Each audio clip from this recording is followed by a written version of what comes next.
Alright, we're over at Extinct Zoo, and he's going to teach us about the scariest dinosaur we've never heard of. And this has gotten me excited, if I gotta be honest. I don't know what I'm trying to say, but yes, I am excited to hear of something that I haven't heard of, and it's going to scare my absolute balls off. And I hope that you guys have the same reaction, because I am losing my mind.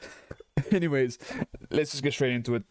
What an intro. When Jurassic World was released, we got a look at the first hybrid dinosaur in the series, the Indominus Rex, which was a proprietary blend of a variety of animals and dinosaurs. Okay, hold on. Just because it was made known in the film that Indominus was made out of many other DNAs put together, but remember this, from the beginning, all of the dinosaurs were not purely dinosaurs. They're all hybrids in a way, because they all use different DNA to recreate them. So, you know, is the Indom really the first hybrid? Sure, whatever. Then, not so long after, Indoraptor was dope. Hybrid in Fallen Kingdom. I like the Indoraptor more than an Indom. Or as it's sometimes nicknamed, the Indominus Raptor.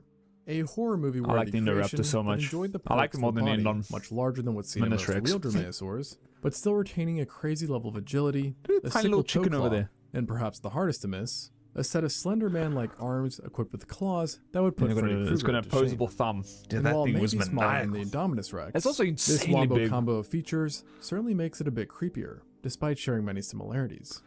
And it's no mystery why these two creatures share some aspects, as the Indoraptor itself was pretty much DNA inspired from the by the question to of make what would the happen if you Indoraptor, combine right? the Indominus Rex with a real Velociraptor.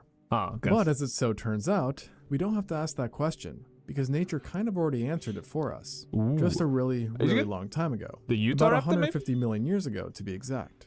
As it was then during the Mesozoic that a family of theropods emerged who were strikingly similar in appearance to the Indoraptor. Oh but were in some ways that is very more close. Bizarre and arguably more deadly. These were the Megaraptorans. Oh. Like the Indoraptor, this group is shrouded in secrecy and mystery thanks to their minimal fossil record. And to date, researchers can't even agree on where they come from or what they are. But there is no argument that they would have made for the perfect Jurassic Park villains, as each one followed the same nightmarish body plan, which included crazy. this. Is that a baby What you're seeing theropod? Here isn't a giant sickle claw sauropod. on some supersized raptor's foot, but a hand of all things. And it belonged there's something inside to the Utah Raptor, because I know the Utah Raptor is insanely big as well, but they have like a curved jaw. To be discovered, being unearthed in Argentina before the turn of the century. And as its name suggests, that's why it's got a blue head over there, because it was found in Argentina. And as its name suggests, paleontologists thought they had originally found a gigantic raptor, based on its massive claw, which they believed to have belonged to a foot. Damn. However, we now know that this was a hand claw that sat on its first finger, and that it measured a whopping 30 centimeters or 12 inches, making it about the same length as the longest Bowie knives in existence, or just as long as your typical ruler. This also meant that the Megaraptor literally had the longest claws of any predatory animal ever, a title that would only be beaten by none other than one of its own. As over the next 2 decades, many new genera belonging to this family were discovered, with a few being even scarier than their predecessor. What the heck and now, is that the total turkey? number of Megaraptorans sits at 11 different genera. Wait, if I saw that, crazily enough, I don't know what I do. Probably shit my pants, I don't know. Teaching us that Megaraptorans' iconic weapons were somehow much more lethal than first thought, as these theropods didn't just have one built-in sword, but two. Bro, this sauropod took that song, you know, the song "Do Your Ears Hang Low." This guy took it too seriously, and now he's just putting his shit on the floor. What the heck? As these theropods didn't just have one built-in sword, but two, as their second finger had their own enlarged or recurved claws that were just like the first. Oh, they don't have a thumb though. I.e., shockingly sharp and very long. It just grows in size like steps. Their claws were likely even longer in real life, as they were most likely covered in a keratinous sheath that might have added an additional 30%. Wait, what is that word? As they were most likely covered in a keratinous sheath that might have added an additional 30%. Maybe a chitinous? And now, while the third finger did not have giant claws like the first and second, it was still razor sharp. That's for poking out eyeballs. But what made these claws truly deadly wasn't only their shape and size, but also what backed them up. Man, that curve they have right here, that could just put it in someone's arm and just yeet all the muscles broken. Like the Tyrannosaurus Rex, some pretty major insecurities. These arms were roped in thick muscles, and the bones were constructed in a way that made them durable and highly flexible, allowing Megaraptorans to freely maneuver their weapons around with speed, and letting them be used as either a sword or spear, depending on how they were feeling, which in both cases would lead to catastrophic flesh wounds and massive internal damage. Damn. And even the death of the victim to catastrophic flesh wounds and massive... You're telling me that one of them could do this on a sauropod's stomach? How did they get here? Was it on his period? What the heck was that? That is insane amount of damage. I want to up the volume a little bit as well. Damage. That is crazy. And even the death of the victim wouldn't have stopped the claw's onslaught. Bro. Since researchers think that Megaraptorans likely use their claws to rake carcasses and tear bodies Make themselves a little bit of a house. allowing them to access hard-to-reach meat and disembowel their food. Now at this point, I could stop here and still have it be plenty clear on why it would suck to be hunted by Megaraptorans. Yet this isn't the full picture. Oh no. As to truly understand the extent of their brutality, we have to talk about prey body size. You see, if a dinosaur was large enough, it's thought that Megaraptorans would have hunted it by using giant fatal claw strikes and slashes to bring it down. Bro, that sauropod could literally just whip its head and just fling that Rex. This sounds bad enough. The raptor. However, this is actually the lesser. Damn, it's a big ass forehead.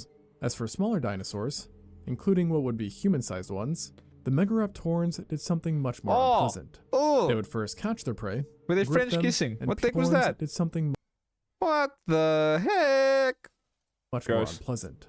They would first catch their prey, grip them, and pierce them like a shish kebab with their giant hooks. That's so sadistic. And then while they were still possibly alive, prey, bro? Eat them. Just give them a little bit of a fondling like a and then eating a piece of pizza.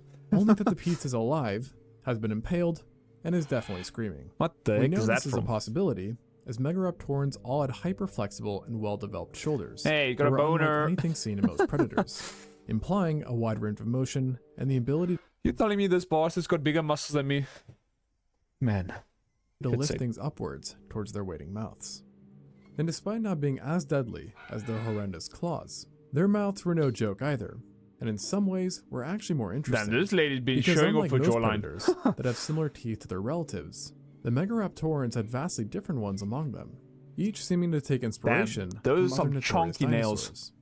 For example, what is that? The Megaraptor had similar frontal teeth, similar to those seen in Tyrannosauroids, being chisel-like and having a D-shaped cross-section. Meanwhile, the Raptor's front teeth were like fangs. What is this supposed to be? Because this is reminiscing of like our teeth, our back, like molars and whatnot. But what is this supposed to be? Is this like cracks in the actual like tooth over here? Or like what is that supposed to be? I'm assuming it's cracks because that's all I can imagine it being. Things. It got weirder though, as others, such as the Australopithecus and Orcaraptor, had teeth more like Compsognathids, Australopithecus, with the front sides being smooth and flat, while the backs were the serrated was so tiny. Cut. And the mimicking continued with the Fukuiraptor, who might have had the least visually appealing teeth of them all, with its laterally compressed blade-like dentition, which highly resembled the Carcharodontosaurus, who, as you may know, is rather well known for possessing shark-like teeth. Damn. Now, what's looking very much like the Giga, though. Studies have shown that Megaraptorans probably couldn't bite down or open that looks their like it from the Avatar films. The blue people. But given just how efficiently designed their teeth were, that wasn't really an issue to having a deadly bite. Especially when you remember that the arms already had more than enough killing potential as it was. It's here in the teeth, but the Megaraptorans also arguably get a win over the Indoraptor. Because despite the Indoraptor's teeth looking kind of scary, they were quite small and designed more for gripping and rather than tearing or puncturing. I don't really think that matters. And nature's own monstrosities take the prize in size as well. Like because of all the tell me this doesn't look like a Komodo dragon. Crazy bastard. Members we know of, the closest to the stature of the Indoraptor. Why is it got a butterfly by its ass? What the heck is that supposed to be? An Argentinian genus who weighed 1.1 tons and measured 7.5 meters. That is a heavy boss. That's an elephant. Identical to the stats of Dr. Wu's creation. But the crazy thing is that this is actually considered to be on the medium size for this family, not large, as they could get much bigger. In fact, bigger than half of the Megaraptorans were larger than an Indoraptor, with the Orcaraptor, Megaraptor, and the Trataenia all being it's still not bigger than the biggest mammals we have around now. Some of them were the largest predators in their environment, and a few achieved some even more impressive feats.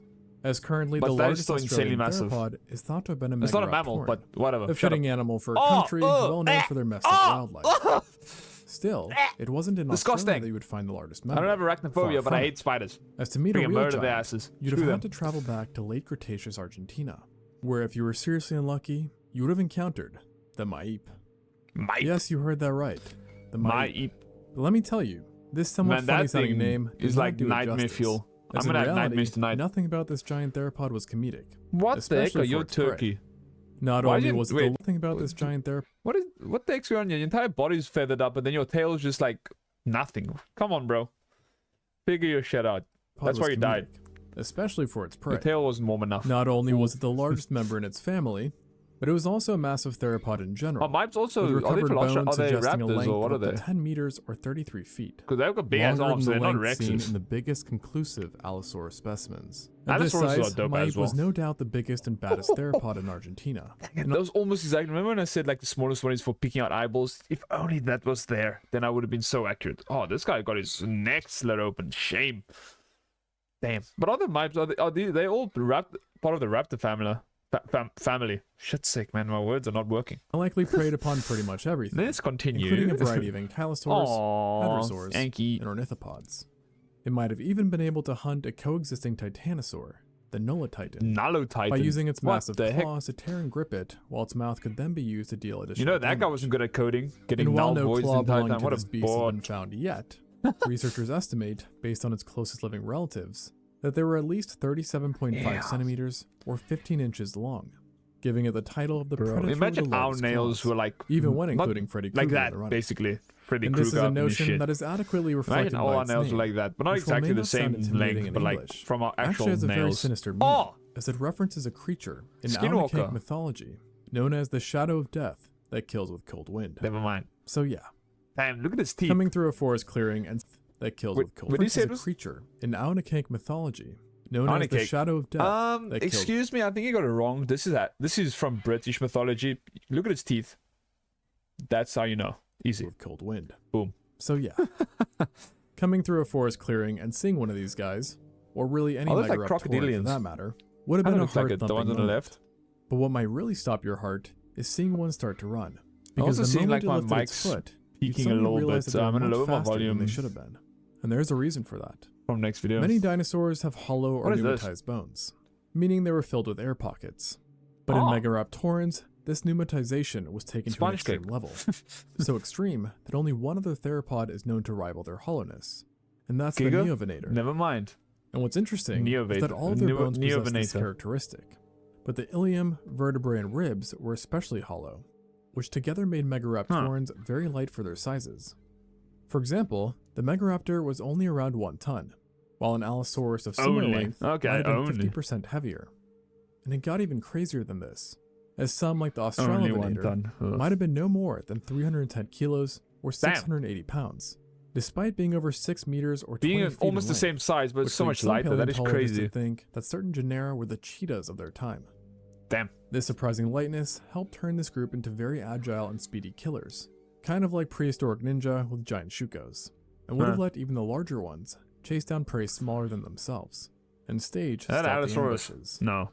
Not to mention, they also had leg bones that were relatively slender and similar in construction to those seen in Coelurosaurs, implying yet again more adaptations meant for running. I think both like And no compy. surprise, such a Oh, look design at this worked cute little wonderfully to bastard. the No, misfortune go, of no, others. don't you But dare. unfortunately for them, this Don't you others dare. could even include themselves, as fossil records have shown. Specifically, a Megaraptor specimen, an Argentinian genus, was found with a severely infected brain case, which is thought to have originated from 2 different Are these puncture spines? marks on the side of the Pieces? skull that lo and behold bottom looks like matched a piece the of teeth spine. found in its own mouth, meaning it came from a rival. The extent of the infection was so severe that the team who studied the skull believed that there is a greater than 50% chance that the individual succumbed to its injuries. But it is this aggressive attitude combined with its build that ultimately allowed the Megaraptorans to establish an expansive dominion, with species being known from 3 different continents: Australia, Asia, and South America, Damn it. with Argentina, Australia, Thailand, and Japan having been strongholds for members. In these countries, if you wanted to avoid running into one of these real-life Freddy Kruegers, you would have needed to steer clear from any sources of Trying to water, make him as T-pose. Megaraptorans typically lived in wet environments, namely fluvial areas and coastlines, where prey would have been abundant and diverse. There's even some speculation that some members Looking may like have a friggin' opportunistically tiger up in this hunted shit. marine and semi-aquatic animals, such as crocodilians, large turtles, and big fish. In fact, once upon a time, paleontologists actually thought that hunting in the water was really the Megaraptorans' main way of acquiring food, with the idea that they used their large claws to ensnare and spear fish. But Damn. nowadays, based on all their other adaptations, it's believed to be an unlikely story. And there's near universal Bro, agreement almost like that a there were woolly simply mammoth up in terrestrial this. hunters, who are many times the sole apex predators in their environment. Damn. However, this wasn't always the case, and fossil records indicate that they had quite the rivalry with Carcharodontosaurids, who are sometimes even bigger and specialized to tackle big game. This competition took place mainly in South America, and during it, the Megaraptorans preferred this cute little bastard. How dare you eat this little bastard? Since it was only after the extinction of Carcharodontosauridae 90 million years ago, they underwent a rapid size increase. Aw, leave the little guy alone. Despite their competition with the Carcharodontosauridae, they coincidentally shared a similar brain case shape and design, I thought that's leading to some thinking that the two had comparable intelligence levels. Now, admittedly, Carcharodontosaurids are no Indoraptor. Man, they got some cool like but they have been compared to crocodiles and color who, schemes. Despite misconceptions, can actually be quite smart and are known to occasionally set traps. All those crocodiles are freaking. They're all camouflaging. Use tools to lure prey. So that's all to say. If any of this rubbed off on the Carcharodontosauridae and thereby Megaraptorans, neighboring herbivores would have been in for quite the nasty surprise. Despite the shared similarity and the two's close but questionable relationship, Megaraptorans are currently believed not to be a part of the Carcharodontosauria, and actually, no one really knows what these enigmatic killers were. Obviously they have their own family, but to which group of theropods they belong to is unknown. As their name suggests, that's why they're unknown. Originally paleontologists thought they were giant dromaeosaurs, but this has since been discarded since they don't have large toe claws. So then they thought the Megaraptorans are part of the Neoventuridae, given the similar hollowed bones, but that didn't last either. And since then, two new schools of thought have emerged, with one side believing them to be tyrannosauroids, meaning their closest relatives were possibly tyrannosaurids, or they were simply non-tyrannosauroid coelurosaurs, which doesn't really tell us much either. And the mystery surrounding this group is confusing. This lady again. Look at her. She's trying to show off her jawbone. That thing's gonna cut this bones in half. She can cut dimes with that shit. We also don't know where they come from. Crazy. Currently, the best guess is that they originated in Asia, possibly during the final days of the Jurassic. From there, they wound up in Australia sometime in the early Cretaceous. Man, that was a long ass swim to get there. They ended up doing very well and became highly diversified, eventually carrying on their conquest maybe a whole to new South America, species. likely arriving there not raptor, via not Antarctica. T-Rex. So quite the explorers, on top of being the perfect killing machines. And actually, they were so good at being hunters and simply existing that that'd be a crazy video. Them versus Carnotaurus traits were more effective than what other theropods had. Because if you compare this group's survival time against others, it's basically a clean sweep. For example, Tyrannosauridae achieved an existence of about 16 million years, Spinosauridae 46 million, Carcharodontosauridae 64, Megalosauridae 25 million, and you get the idea. Is how long they were around. Meanwhile, the Megaraptorans clocked an existence spanning over 84 million years, making them among the longest-lived dinosaur groups, period. They have to be and opposed to some animals that tend to get smaller through time, it seems that they only got scarier and more overpowered, as the last iteration and surviving member happened to be the biggest and arguably the most deadly. And of course, I'm talking about the Maip itself. And when you have a family as messed up as this, it really makes you wonder, how did they even go extinct?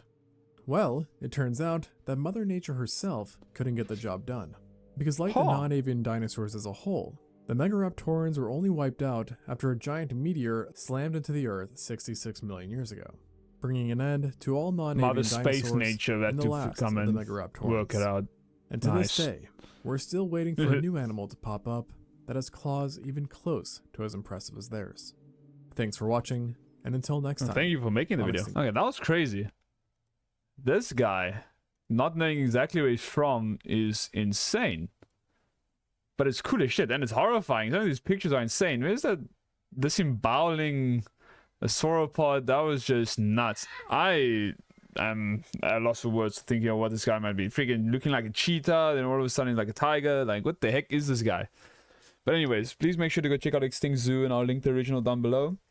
And yeah, if you enjoyed, leave a like, subscribe, and I'll check you guys in the next one. Peace.